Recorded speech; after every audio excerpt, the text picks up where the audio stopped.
There's an additional issue with pornography, which is not often discussed, which is that, remember, guys in particular, the brain is a learning prediction machine. And I'm not trying to say that all pornography is bad, but there are good data to support the idea that if your brain learns to be aroused by watching other people have sex, it is not necessarily going to carry over to the ability to get aroused when you're one-on-one with somebody else, right? Especially young kids who are consuming a lot of pornography, the brain is learning sexual arousal to other people having sex. So you're going to program yourself into being a voyeur?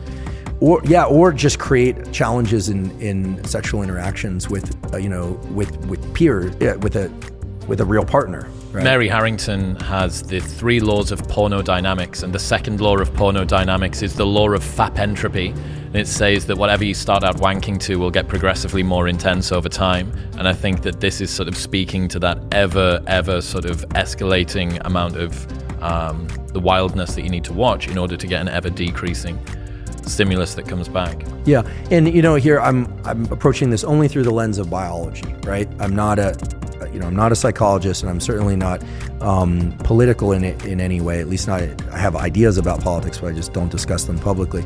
But the idea here is that I'm not saying pornography as a stimulus is bad or good. What I'm saying is it, in its availability and its extreme forms, it's a very potent stimulus, and very potent stimuli of any kind, extremely palatable food, extreme pornography, extreme experiences like bungee cord jumping, those set a threshold for dopamine release. And Anna will tell you that, and I'm sure she did, that the higher the dopamine peak, the bigger the drop afterwards. And it's not that you drop to baseline, you drop below baseline.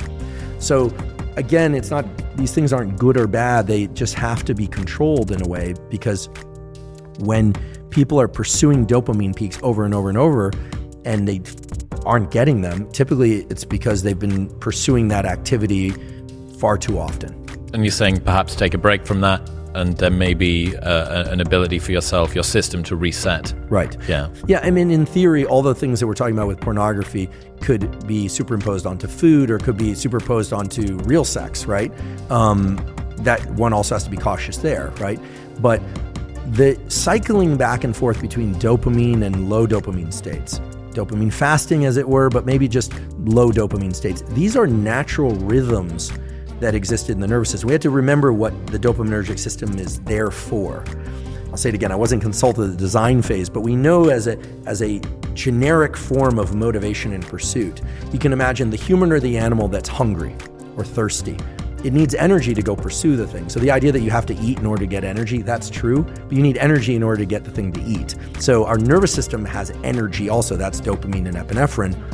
Yes, we use glucose and glycogen, et cetera, when we're pursuing things, but the idea here is you're pursuing something, and then either by smell or by sight, you think you're on the right track. So you go down that track, and then, there it is. You get some berries, or you get, let's get prehistoric about this, or you get to kill the prey and eat it, and then it gives you energy to continue this pursuit or to reproduce. I mean, there's a reason why humans and other animals seek out reproduction, is that every species, but certainly humans, have 2 innate desires built into them. Whether or not they decide to actualize this or not is the desire to protect young and make more of its own species. Every successful species does that.